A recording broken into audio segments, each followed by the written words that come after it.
and welcome to the No Balls Podcast. I'm your host, Patrick McDonald, with me co-host Sheldon Kaufman.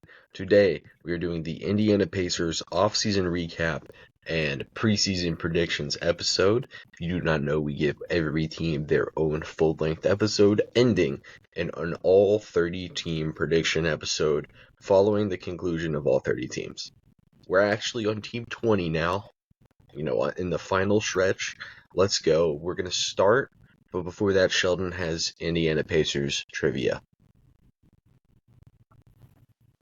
All right, Pat. From 2010 to 2020, how many times did the Pacers make the playoffs? 10 to 20. Ooh. See, part of me thinks it's every single season.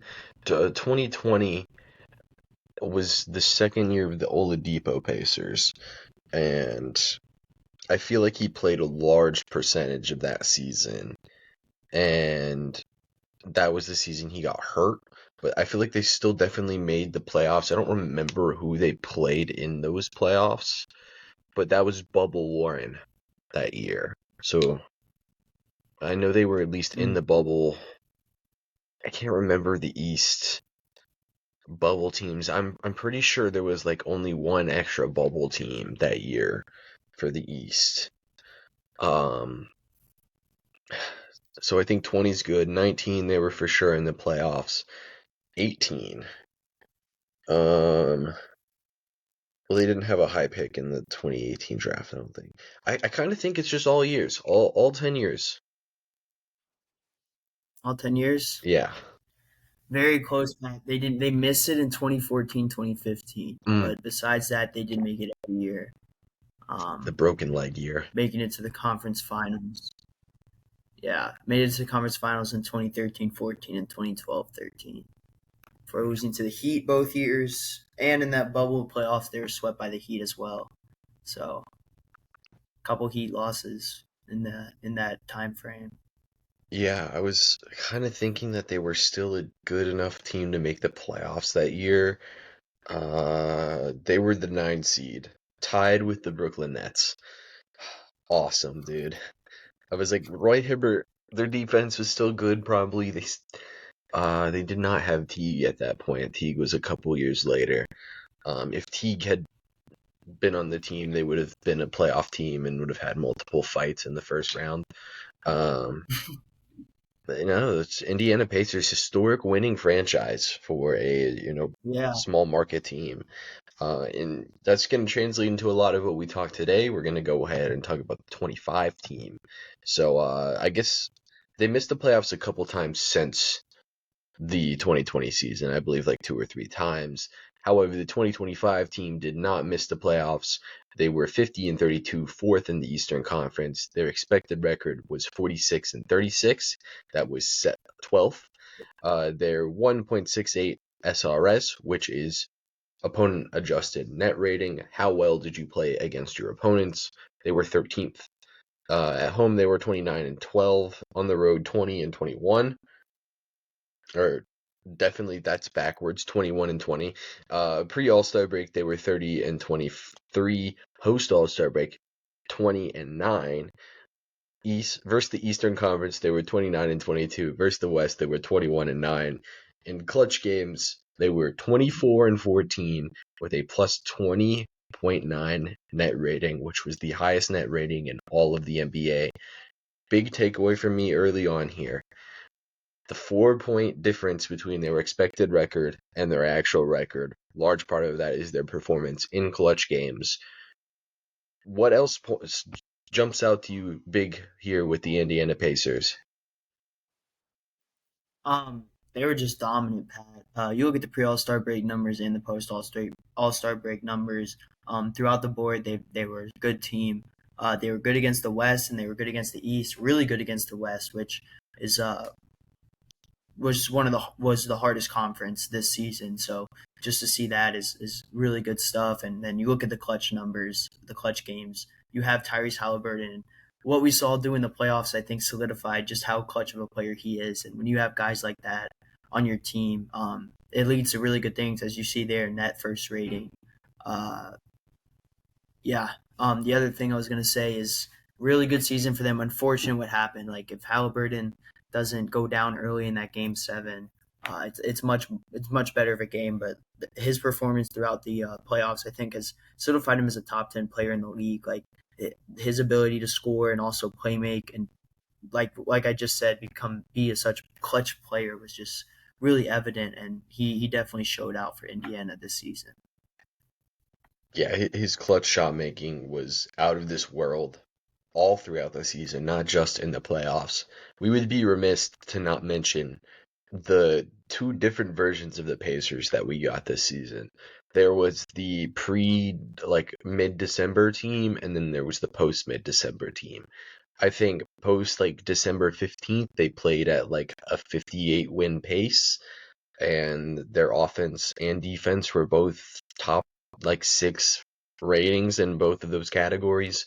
Um, a large part of that is Halliburton ran into the season with a nasty back injury. Neesmith and Nemhard missed a ton of early season games, and they were just really beat up until mid-December. And then since then, they were excellent. A lot of that's reflective in their post All-Star break numbers. You can see 20-9. I mean, that's a ridiculous pace. I'll figure out what that is over the course of a large season. But even further than that, you can see in the games they played against the Western Conference, which is typically from December to January, late or early February, where they are playing more inter-conference games. They were very good in those stretches. So this was obviously just a much better regular season team than people really give on to be. And I think we were very hip to that being the case. So anything else on them? Because they were a fascinating team in the regular season and then carrying that over to the playoffs. Yeah, I think like you said, they came into they came into the playoffs as a 5 seed, right, Pat? 4 seed. 5 seed, 4 seed. Okay, 4 seed. And just they destroyed Milwaukee. And then we saw what they did against the Cavs. I think that's when teams I kind of realized that this team was legit. Their pace was insane this season. I'm sure we'll see that in the next slide. And they're one of the most intriguing offenses in the league, just because how much they move. And the guys that they have, like not only is like we're talking about Halliburton so much, and he didn't even lead the team in scoring. And honestly, he wasn't even the guy. Like I felt like mid game when they needed a bucket to start a run or stop the other team's run, they would go to Siakam, who again just had another incredible season, averaging 20 points a game. Um, Off of good shooting from the field, 51%, and he shot really, really good from the 3 point line at 38%. And also was doing it with the boards and the defense as well from like the guards. I think Andrew Nimhard like put himself on the map this season as one of the best defensive guards in the league. Like we saw what he did against guys like Brunson, and even Shy sometimes during the playoffs. Even though uh, Shy's the MVP. He's going to figure out, or Shay's the MVP, and he's going to figure out ways to get it done no matter what, as we saw. But um, I think that the most intriguing thing about them this year for me was not only was the offense so good, but the defense was good too because of those guards, and also Ben Shepherd. Ben Shepherd's another guard that got it done. Let's go. 8 minutes in, we've got the Ben Shepherd shout. Love it. We're gonna go ahead and move forward to talk about their offense. It was pretty good. It wasn't as good as the year leading up to it, but they were the 9th ranked offense this past season, 3rd in preventing turnovers, 29th in offensive rebounding, 7th in pace. A lot of these numbers are not as high as you would expect, but like I said, it was a weird start of the season for the Indiana Pacers. Reading off their play type efficiencies: 9th in isolation efficiency, 7th in pick and roll ball handler efficiency, 4th in roller efficiency, 1st in post up efficiency, and then 5th in transition efficiency. Key indicators of or key takeaways from their frequencies is their transition frequency is 6th, their pick and roll numbers are very high, and then their post up numbers are actually pretty high, which you wouldn't expect from a high transition focused team.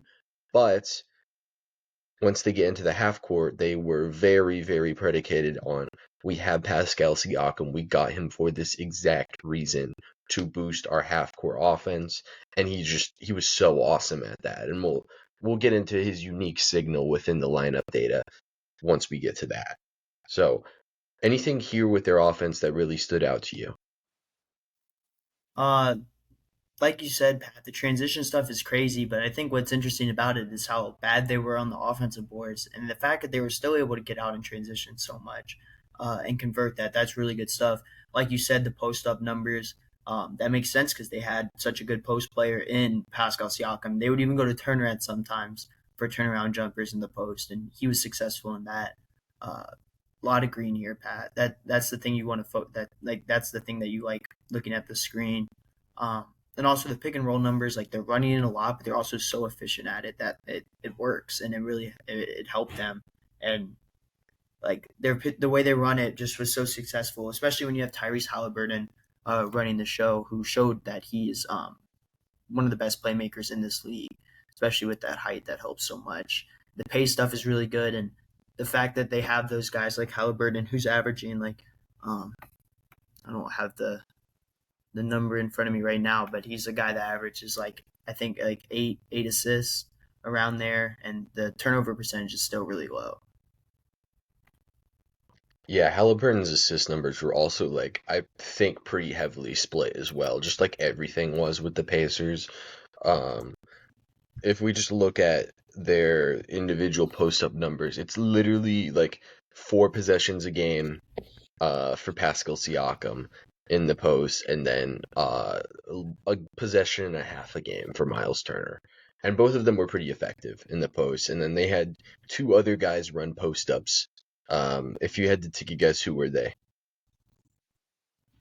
Two other guys besides Siakam. Yeah, and Turner. Turner. Oh, and Turner. Okay. Matherin and Neesmith. No, I'll go or Toppin. Is Toppin one? Toppin's one. Okay.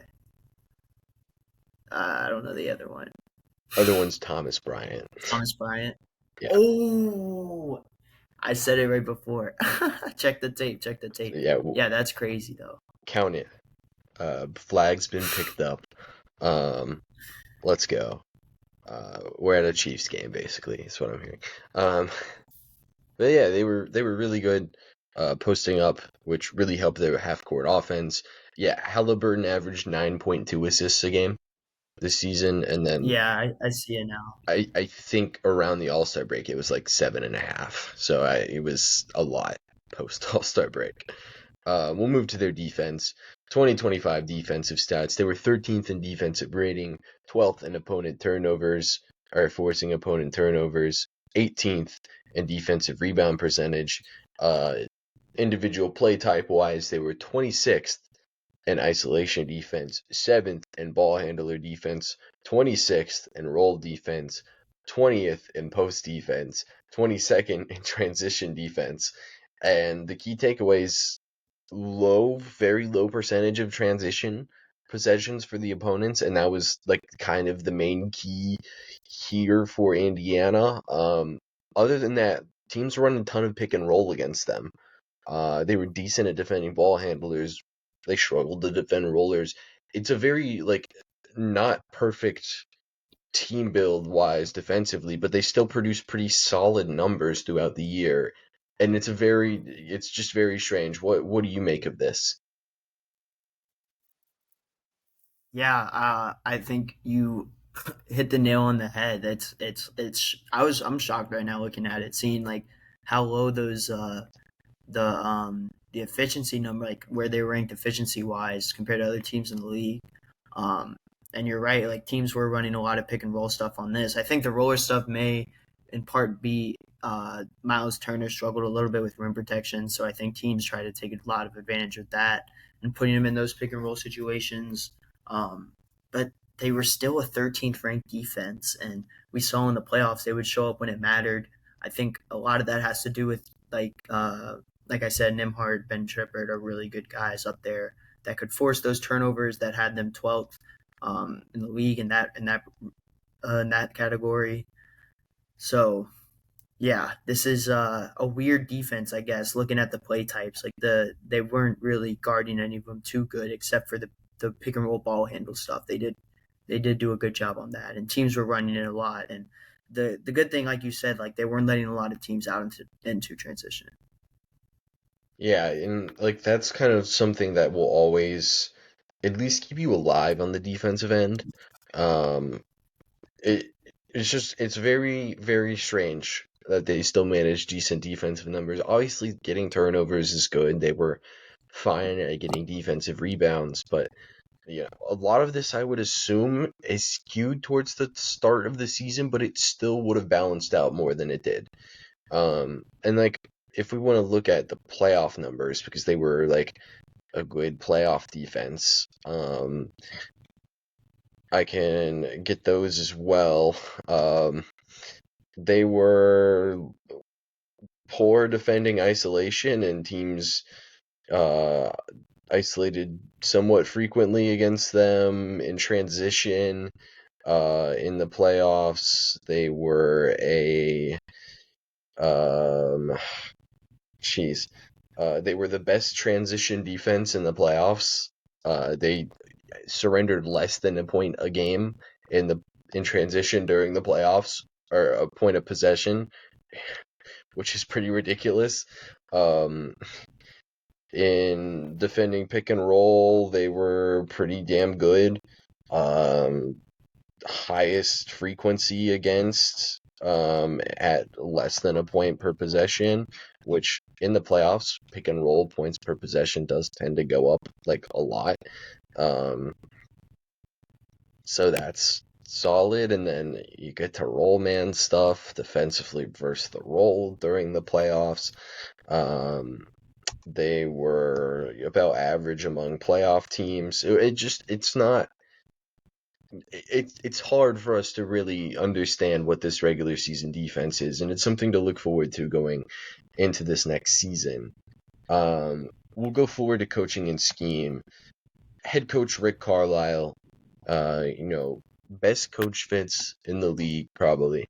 Um, General manager Kevin Pritchard, assistant coaches, new assistant coach Johnny Carpenter, two former head coaches, Jim Boylan and Lloyd Pierce. Boylan, formerly of the Bulls, Lloyd Pierce, formerly of the Atlanta Hawks. Anything that you want to start on here between any of these things? Yeah, I'll touch on like some scheme stuff real quick. It was a team that had a lot of off ball movement, uh, like an organized chaos, I would call it, to get defenders scrambled, missing assignments, leading to like a lot of wide open 3 pointers for their shooters like Neesmith, Mathurin, Nemhart, and Halliburton. Um, a lot of pick and roll for Halliburton.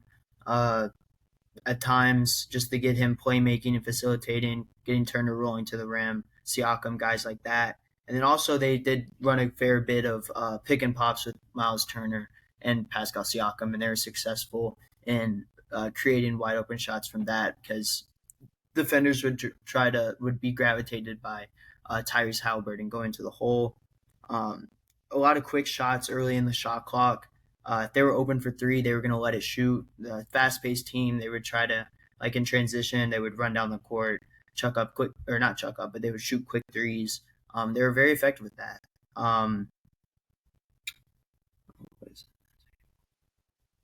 Oh, everyone is like getting to a spot really well. The cutting stuff is really good.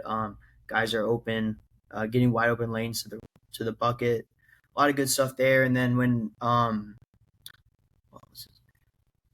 TJ McConnell would come in, he did a really good job of collapsing the defenses and then kicking out or finding someone like Obi Toppin or Thomas Bryant in that dunker spot.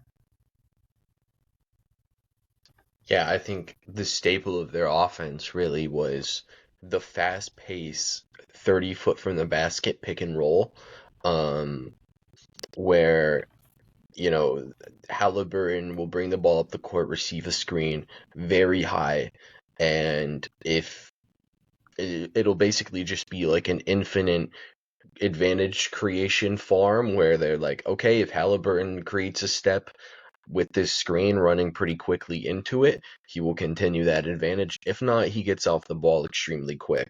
And they'll run some secondary action where Halliburton will get right back on the ball and run another very far from the basket pick and roll.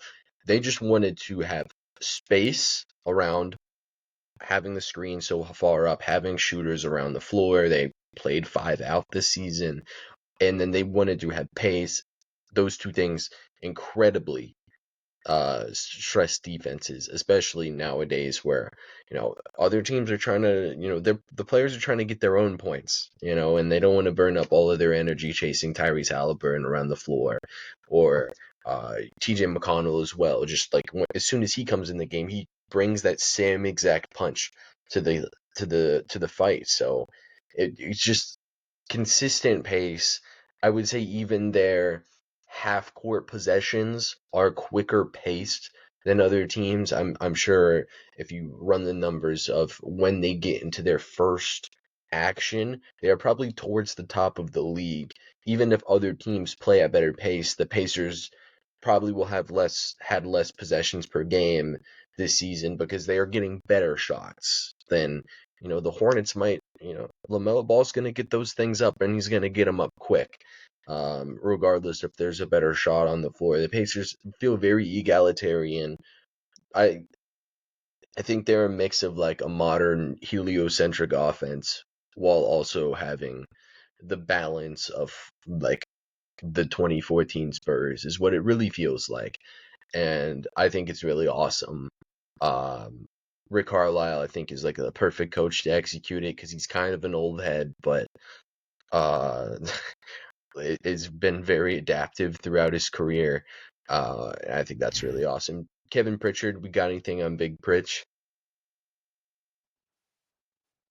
I mean, he's been doing a good job. I think he's been doing really good in the draft as well. He's made a couple big trades. To get Halliburton, trading away Sabonis, was a pretty big trade. Um, and it worked out really well for his team. And I think he's built the perfect team. Like just their identity. Everyone on this team works so well. Everyone knows their role, and everyone's able to execute it at a high rate. Yeah, I mean, even in the draft, he's probably struggled a little bit, but like he's hit on damn near every trade. Halliburton, they get in a trade, and the trade where they trade away Malcolm Brogdon, they get Aaron Nesmith, who looked completely cooked through his first 2 years in the league, and he ends up becoming like a rotational wing, which is very good. And that was awesome. And then, Andrew Nemhart's probably their big draft hit as a second rounder who becomes a playoff starter. Yeah, I think he's done a good job. I think we ranked him in the top like 6 or 7. That is a great clip right there. Um, that's that's about where we ranked him in our GM rankings. Um, Jesus, it's not letting me unmute you. What'd you say? I was just saying you're clip I farming. am clip farming. Maybe that'll be a clip that we have to post around the Ethernet.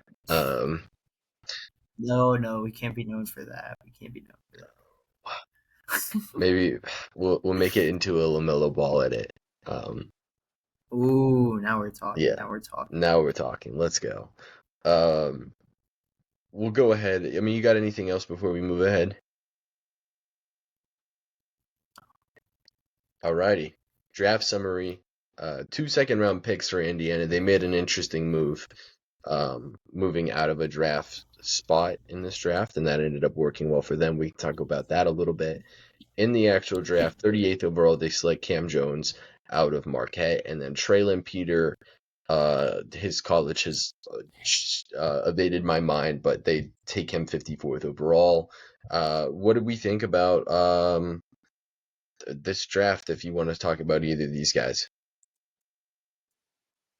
Yeah, I like Cam Jones a lot. He was good at Marquette, really good volume scorer, three level scorer that can also shoot the ball really well from three.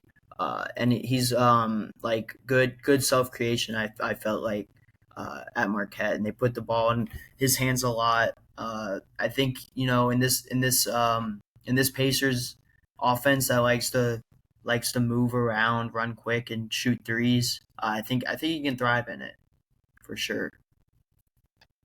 Yeah, I think everybody was very familiar with Cam Jones because the year before Marquette had Kolek and Iguodala, who were like people, like a lot of people were hip to those guys.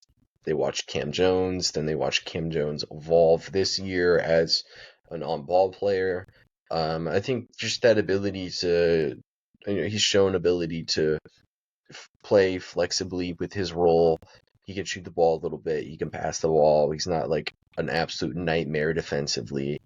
I think it's a good fit and like something that they could use here. If Cam Jones works out, he's Andrew Nemhard light, off ball guard, can play on the ball a little bit, and I think it's a very good pick and pretty safe for them as well. Like it's a older guard player who, in a year or two, we'll see what they end up doing with some of their depth players, but they might lose a couple of guys. It's just small market teams tend to do that. Traylon Peter from Liberty, I've gotten confirmation. He had the weird situation where he played his freshman season in 21 or 2021 and then didn't play again until his senior season. I'm pretty sure there was an injury and something in the mix there. But his senior season, he averaged 14 a game. He shot 43 or 45% on 5 threes a game.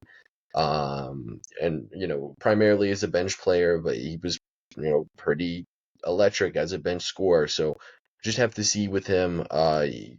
He's got height. You know, we'll see what he ends up being. I perfectly fine chance to take as a two-way guy. Yeah, did you have anything on him?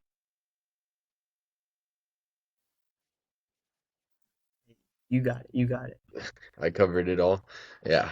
Yeah. Yeah, I mean, overall pretty nice draft. I think the big key here is the trade they made like a week before the draft where they traded their 23rd overall pick for their future first, which was in possession by New Orleans. Um, the way that pick got there was in the Pascal Siakam trade. It went to Toronto, and then Toronto traded it for Brandon Ingram. Um, and then literally a day later, Halliburton tears his Achilles in Game 7 of the finals because, of course, that happened. Do we? I guess besides saying that was a good move, do you think the Pacers knew that Halliburton was probably screwed? Um, I don't know if I yeah, I don't know if they thought it was going to be like this severe, but I mean, I think it was safe to say that no matter what, he was going to miss some sort of time heading into the offseason, even if it would be a month or two. I think they had the feeling that there was going to be some overhaul with the team in the offseason. Um, the talk going into the offseason was that they were going to re-sign Miles Turner. I do believe that they were going to, but I kind of feel like they would have moved off of one of their middle ground salaries to do so. Um, so I think there's a little bit of not shadiness there, but like yeah, it's not a 1-to-1 type of thing. Like people assume that it was, and of course for the Pelicans, like that pick instantly gained value as soon as they trade it because I mean, what else would happen with Joe Dumars? Way to go, Joe Dumars. We'll move forward. Trades and free agents, not too much that they did. Quentin Jackson, they bring in on a two-way contract. Jay Huff, they trade a second-round pick for from Memphis. I am pretty sure you and I are going to have the same reaction to these moves. I'll just go ahead and say Jay Huff is like pretty good going bargain hunting on the center position, in my opinion. Especially for a second round pick, he's got, you know, $8 million over the next 3 years remaining on his deal. I think that's just perfectly fine pickup if you know you're not going to get Miles Turner back, even if you do think you could have. I think that was a great move. So I'll let you go ahead. What do you have to say on these transactions? Yeah, I think I really like Jay Huff, and he kind of gives you that floor stretching that Miles Turner did. 6.9 points per game last season. Shot it really well from three, 40% on three shots for a big man. Uh, just had a breakout season, honestly, for him. Really good stuff, and he shot a lot of threes at in Memphis. Came off the bench. Uh, he should be their starting center this year, right? Yeah, probably. Yeah, so it's going to be fun to see what he's going to look like in an increased role and how they're going to use him. Like, are they going to put him in those pick and pop situations, have him run the pick and roll a lot, or just kind of use him as like a big man stretch, put him in the corner maybe? We'll have to see. I'm excited though, and I think he also gives a little bit of uh, rim protection down in the hole. Yeah, I mean, if you compare him to Miles Turner, since 22, 23, Miles Turner has been a good, not great rim protector. We kind of talked about it last episode in the Bucks, or with the Bucks. Yeah, Jay Huff had a higher block rate this past season than Miles Turner did over the last 3 years. If you just look at like defensive rebound percentage, Miles Turner's probably a slightly better defensive rebounder than Jay Huff, but we'll just see as Jay Huff is like the primary center now with Indiana. If that changes, I think there could be some concern about rebounding, but you know that's the concern you would have. Jay Huff was still a 40% 3-point shooter this past season, and like through the course of his career, he's been a 40% 3-point shooter. So it's like you're getting Miles Turner at home, and that's pretty good for $2 million. I guess we put Miles Turner in conversation here. They lost Miles Turner. He goes to the Milwaukee Bucks. Thomas Bryant goes to the Cleveland Cavaliers. Enrique Freeman to the Minnesota Timberwolves, and then assistant coach James Johnson is currently unsigned. So, what do you make of these losses? Yeah, the Thomas Bryant is that's very interesting because he did play a pretty big backup role for them in the or in the playoffs. But then they also ran Enrique Freeman, who you see there on the screen as well, uh, instead of him at some times, which I thought was questionable. I think the biggest loss here is Turner, but like we said, you have Miles Turner at home with Jay Huff, so I think they end up doing a good job of making these losses not as notable. Uh, Miles Turner is crazy because he's been on the team so long. We talked about it in the Bucks episode. He leaves for a division rival. Crazy stuff. And then James Johnson, just the enforcer. Maybe he gets re-signed. Probably. Yeah, I mean we'll have to see what James Johnson re-signing does for the squad. Probably puts them in instant finals contention, regardless of the Halliburton injury. But yeah, like you said, like they minimized the losses here. I think if they had Halliburton, it would matter more that they didn't sign Miles Turner. But it, not having a top 10 player in the league means it'll probably be hard for them to like actually contend. So not locking yourself into paying Miles Turner a pretty like real contract. Not that disrespectful in my opinion. We'll look at their spot track numbers. Like you see here, Halliburton's got his nice 30% contract right here. Or that's Siakam. Halliburton as well has one, slightly less than Siakam, or same numbers as Siakam, but slightly longer than Siakam is what I meant to say.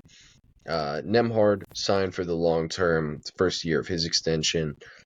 Obi Toppin, Aaron Nesmith, TJ McConnell, uh, and Isaiah Jackson are all in these medium range deals. Then there's a bunch of rookie deals, and their books are like not super clean, but they're not messy as it currently stands. Currently extension eligible: Aaron Nesmith, Benedict Mathurin. Um, I think we'll talk about it a little bit more later, there's some real merit to getting those guys extended now if you might want to. We'll go ahead and move forward, though. Fanspo, as you can see, they already have a good bit of guaranteed money for each of the next 2 seasons following this year.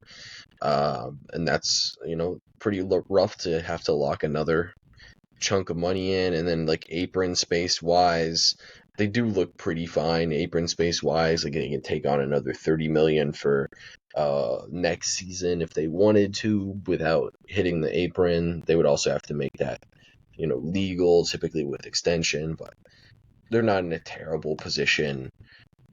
Moving forward to lineup data. Their starting 5 net rating, which Halliburton, Nemhard, Neesmith, Siakam, Turner, they are plus 825. Since January 1st, they were a plus 12.36, and before January 6th, or 1st, they were, jeez, before January 6th, man. Little did we know Miles Turner, or I guess no. TJ McConnell. Oh gosh. If TJ McConnell would have stormed the Capitol, yeah, where TJ McConnell would have Yes. done some serious No damage. Balls podcast after Yeah, hours. no, it is 8 p.m. We got 2 more episodes to record after this. If TJ McConnell would have been on that raid, there's nothing the White House security could have done. He would have just mid-range pull up Penetrated. Yeah. done serious damage. Before January 1st, they were a minus 16.2 with their starting 5. So yeah, like a huge difference there. That's like with the same 5 players, that is a almost, what is that? It's 28 and a half point swing. So that's crazy. I think relevant to this year, without Miles Turner and Tyrese Halliburton, the numbers were pretty rough, except like kind of one pairing, which was a stretch of 263 minutes of Siakam and Benedict Mathurin, which was a plus 13 and a half. That's really good. I think Ben Shepherd was a frequent player in those lineups. And I'll quickly make sure. I think this was also small ball 5 lineups as well. What do you make of these lineup data numbers? Besides TJ McConnell, his propensity. Enough with the TJ McConnell bit. Yeah. Well, obviously the numbers that the January is a big month for the Pacers. Just looking at it, uh, like you said, 28-point swing. From the starting 5, they started to finally get stuff clicking. We saw them go on the run that eventually led them to be the 6th seed in the East. Just really good stuff. 12.36. And then the fact that was that Pascal and Benedict Mathurin, Yeah. right? The fact that those two were able to like produce very well without Tyrese and Miles Turner out there, I think is good stuff for the future. Because Miles Turner's not going to be there anymore, and the fact that Benedict Mathurin, one of your young wings that performed pretty well this season. Let's see. 16 points per game off 45% shooting from the field and 34 from the 3-point line. Also, just a really strong rebounder with 5 of those a game. I think that's really good for the future of this lineup. You can do stuff with running those 2 guys out there to make your starting lineup even stronger. Yeah, in those Siakam Mathurin lineups, they were like either playing Obi Toppin at the 5 or they were playing Thomas Bryant at the 5. So like pretty much small ball 5 out type of look. They also played McConnell and Ben Shepherd a ton with that pairing. And like they all produced pretty good numbers. There was 37 minutes with Andrew Nemhard in that lineup, so he was a huge part of that, and Aaron Neesmith wasn't a huge part of those lineups either, as he only had 27 total minutes throughout the season. So yeah, I mean, that two-man pairing was really big for them. Uh, Helped them stay afloat offensively. I think the big thing with Matherin too is like he at least plays hard on defense, even if like against good players, like really good players, he's like actually like terrible, because he will literally like throw himself out of position and put himself in foul trouble. But against bad players, he will lock them up. So very much plays defense to the level of the player that he's facing. I guess in the reverse way, but yeah, that's that pairing. It was very good for them this past season, and brings you a little bit of hope for this next upcoming season. For that reason, this is the starting lineup I came away with. Starting uh, Benedict Mathurin along with Siakam, Neesmith, and Nembhard, last year's starters for them. And then Jay Huff is who I ended up going with as the starting center. Um, there's some, you know, reason to like Isaiah Jackson as well. Probably a little bit better of a rebounder than Jay Huff, and it like is a pretty good player as well. But he's recovering from a Achilles injury, so I don't think he'll be ready to go off the rip. Because somehow the Pacers had 3 Achilles injuries throughout the course of the season last year with Jackson, Wiseman, and Halliburton, which is just so brutal.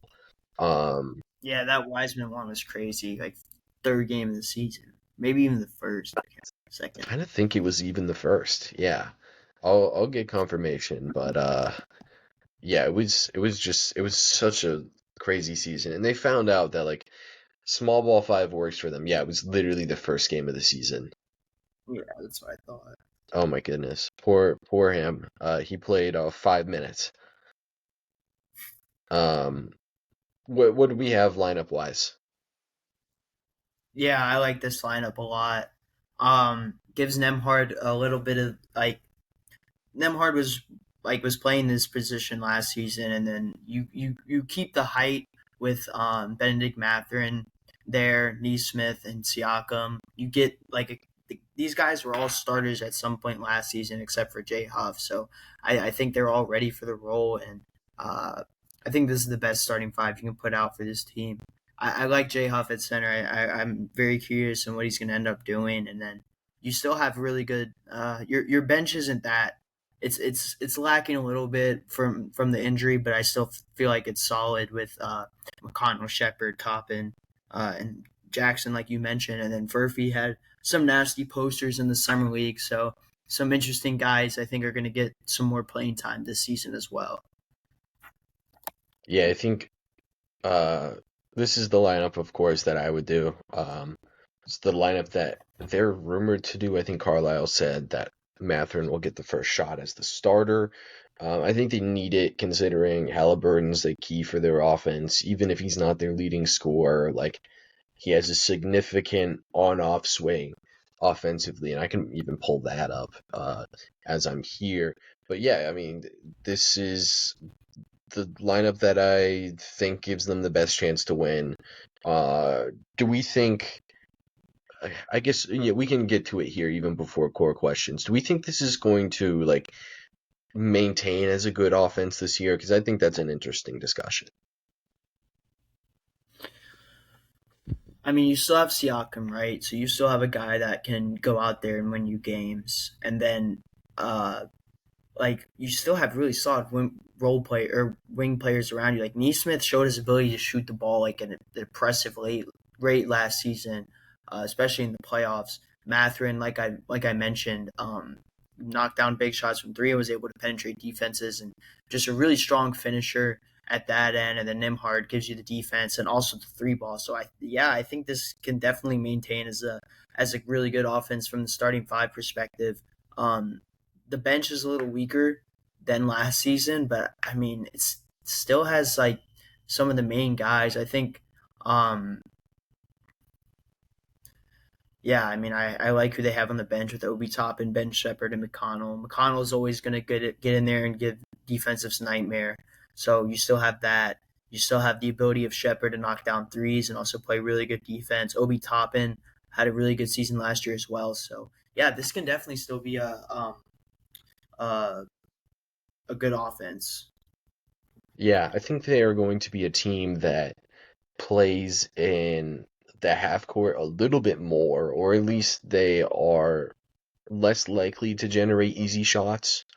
Um, Interestingly enough, like Nemhard had a really bad shooting season last year. Kind of like outlier bad. Um, so that will improve, I would think, this year. Like he shot 29%. Um, I with how he shot throughout the first 2 years of his career and throughout the playoffs in his career, and he's an 80% career free throw shooter. I don't think he continues to shoot 29%. It could be a Franz Wagner situation where the shot's completely lost somehow, but we'll just have to monitor it, put a loose star on it. In terms of the rest of their team, Halliburton last year was a +7 on offense, like on off swing. Siakam was a +2. Now, I think a lot of that, Siakam had a very unique on off signal.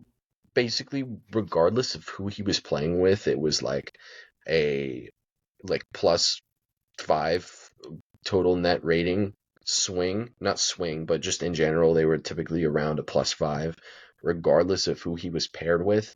And I think a lot of that is like he puts a very stable floor on the offense. And like when Siakam's out there, he's already a good defender, and Indiana has a good pair of defenders.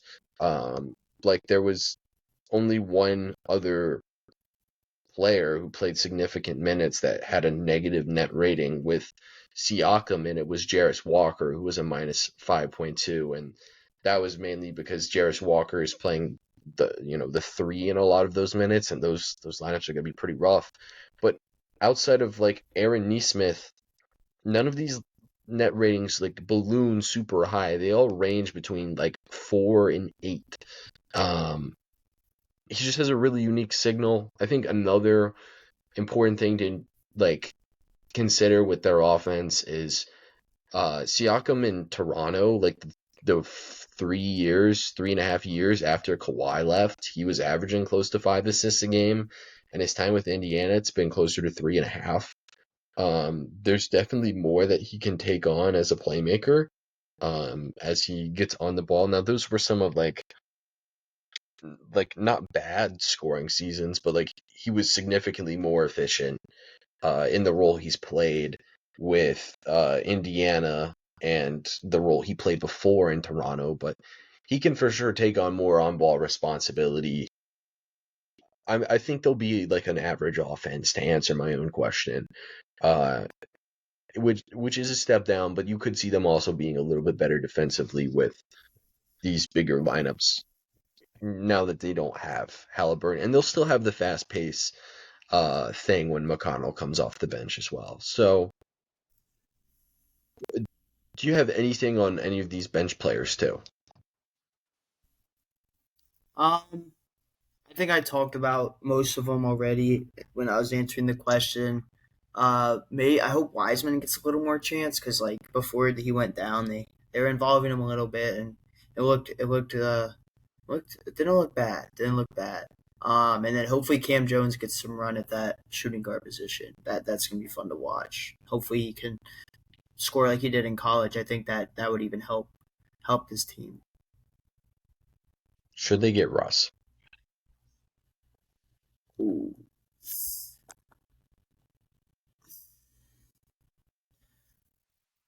I I don't think they need Russ. I don't think they need Russ. Should They have their own Russ and McConnell. should they get campaign? Yeah, they can get campaign. He fits the offensive mold I think a little bit better as well. Um, the ability to let that thing fly from wherever he is on the court, he'll shoot it. So not a bad look.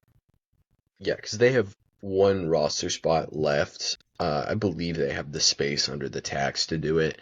Um, if they had Halliburton, a player I would really like to see here is like Keon Johnson, who just got released by Brooklyn. He's been on like 3 teams now, and like he's got like a 50-inch vertical and like can kind of shoot. So he's always going to be interesting. And like Obi Toppin was somebody who like couldn't he didn't really pop in New York, and now he pops here in Indiana. I think watch how Obi Toppin plays this year. I would earmark it a little bit. Like, can he work on a team that isn't as fast paced as the Pacers have been the past 2 years?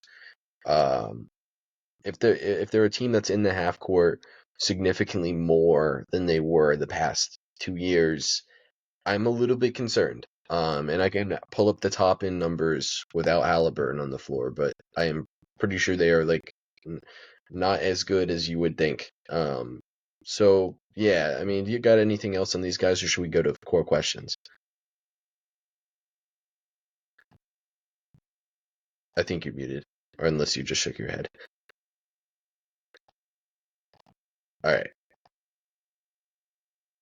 Yeah, I think you're muted. Yeah, it muted me. I was I was once again silenced for by Riverside. I don't know, man. They're hating. Yeah, the Obi Toppin minutes without Halliburton, he was still efficient in those minutes. It's just the offense was pretty terrible, and they were a minus 7.7.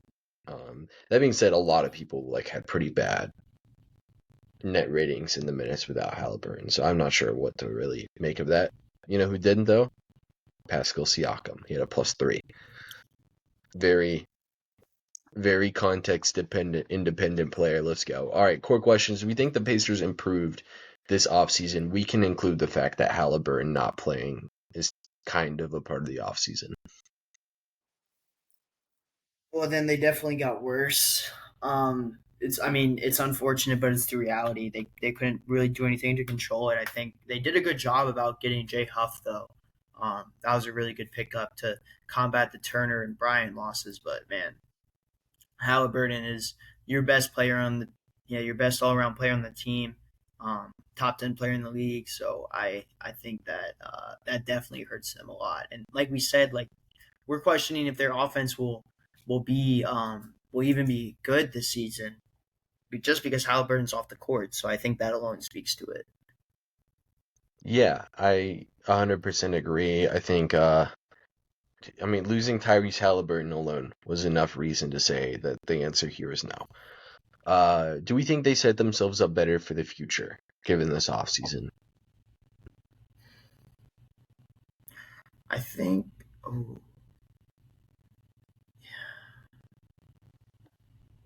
I'll say yeah, because they're doing stuff to kind of figure out what to do without Halliburton. So they're bringing in some young guys. Brought in Jay Huff, who is young, and I think he has an opportunity to be better than even what Miles Turner was there. So I'll say they set themselves up for the future.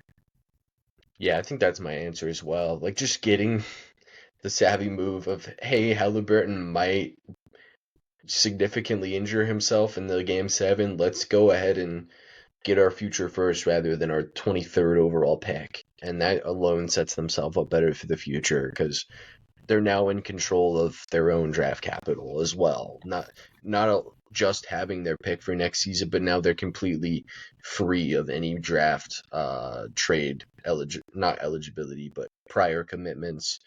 I think just avoiding re-signing Miles Turner is like also not like it's kind of under talked about because they should have like not been stingy, but I think there is good possibility, like I said in the Bucks episode, that Miles Turner contract like kind of falls flat on them. Um, so I think avoiding that was honestly pretty fine, and like you have this season to figure out like, hey, can Jarris Walker really play? Is Benedict Mathurin even like a good player? Because he's like an ultimate mystery box player. Like, in the playoffs, like he'll have games where he scores 16 points in 10 minutes, and then he'll have games where he has the worst stretch you've ever seen in NBA Finals basketball, where he commits 2 stupid fouls, misses 4 free throws, and they lose game 2 off of that. Um, yeah, I mean, you really like you don't know with Benedict Mathurin night to night, but like on the average, it's fine. Can we get more of the good player rather than the tragically bad player that makes you pull your hair out? Um, Geez, where was it going that way? And you have Jay Huff now as well. You can figure out if he's like actually an NBA starter. If so, you just got an NBA starter that you'll pay $2 million a season for each of the next 2 years, which is crazy value and way better than having Miles Turner for 27 a year. Um, yeah, I think they set themselves up better for the future. We'll have to see on extending Mathurin and Neesmith. I think they can certainly do wrong in those categories. You can definitely overpay in those situations. Um, but overall, like they have more opportunities for guys who they need to figure out if they can fill in roles because later down the road they're going to have to figure something out with staying under the tax if they have to keep McConnell or they have to shed McConnell. Same thing with Obi Toppin, Isaiah Jackson. They get to figure out if he can be a starting center, or if he's just going to be a backup. So we'll move to offensive MVP for them. I'm going to end up with Pascal Siakam. I think you're. Yeah, same Yeah, here, same here, same here. I kind of talked about it before. I think when they need a bucket last year, even though I think last season Halliburton was definitely the offensive MVP, with him there, Siakam is the one that will end up stepping up. So for sure. Um, for sure. He'll put a good He'll put floor on their offense, given the half court stuff. That's gonna be big for them, and I think he'll take a step forward as a playmaker. Like I said, like get closer to the 4.5, 5 assists per game guy. Defensive MVP for them. This was kind of tough because guard defenders are generally not as valuable, but I ended up with Nemhard. I think he's just like so valuable. What he's able to do, picking up from 94 feet, and just it wears people down throughout the course of the game. Uh, and he's so good navigating screens, getting back into plays, and being disruptive. I'm gonna go with Andrew Nemhard as their defensive MVP. Yeah, me too. I love what he was able to do last season. Like he's so feisty, fights through screens like so effectively. I he's got to be the defensive MVP for me. What do we have for X Factor? Um,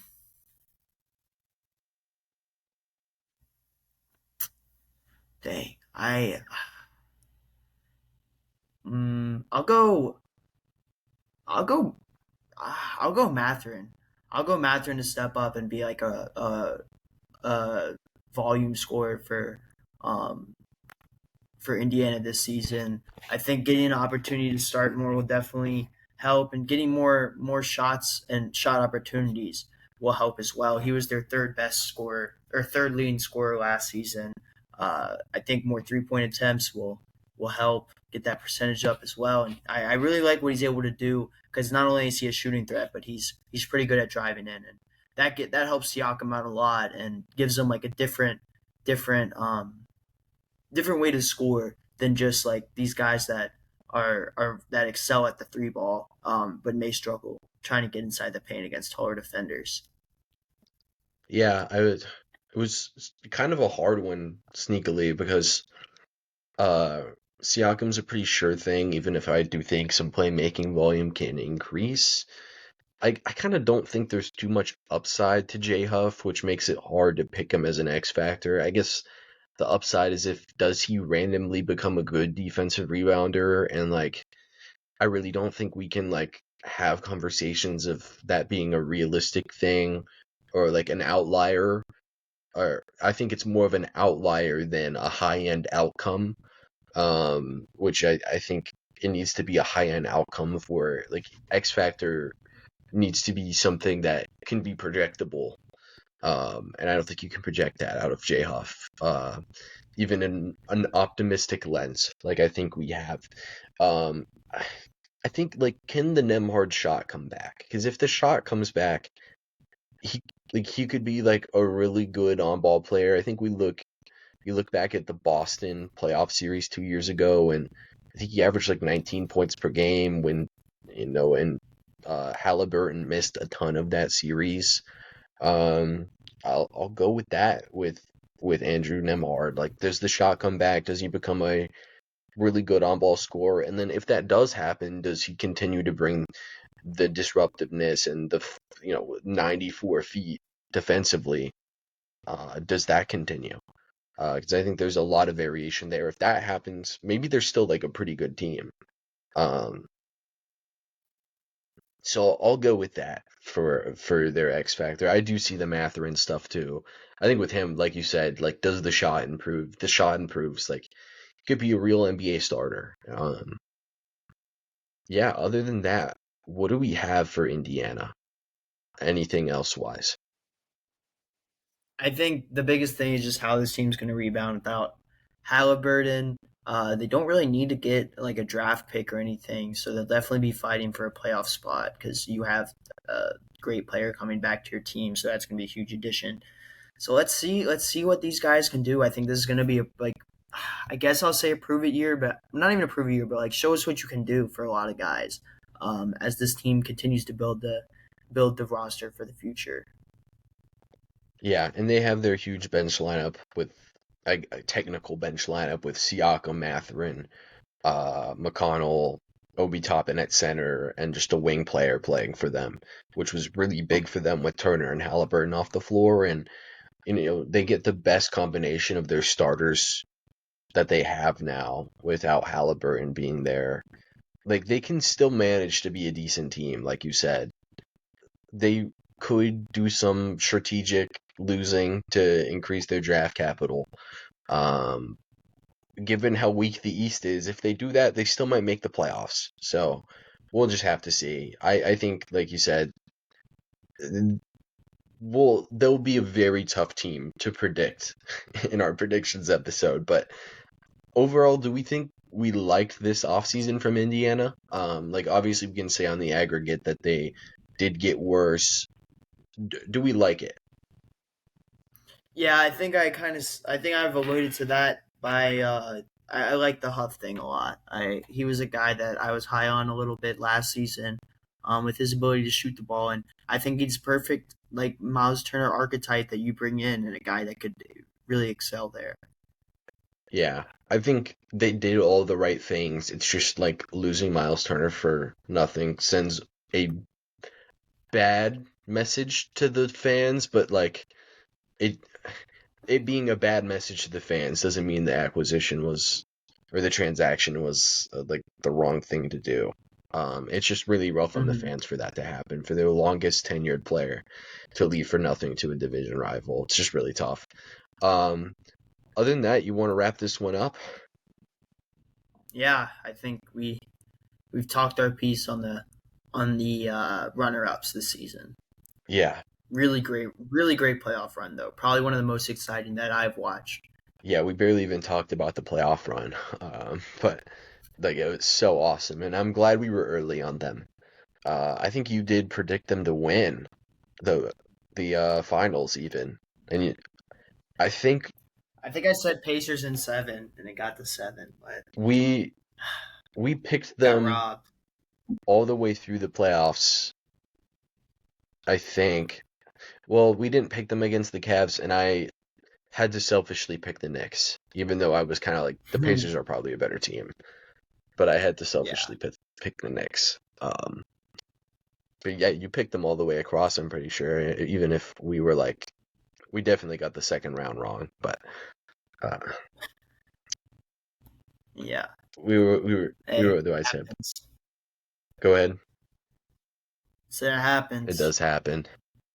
Other than that, next episode will be the Brooklyn Nets in our second Oh to yeah. last division.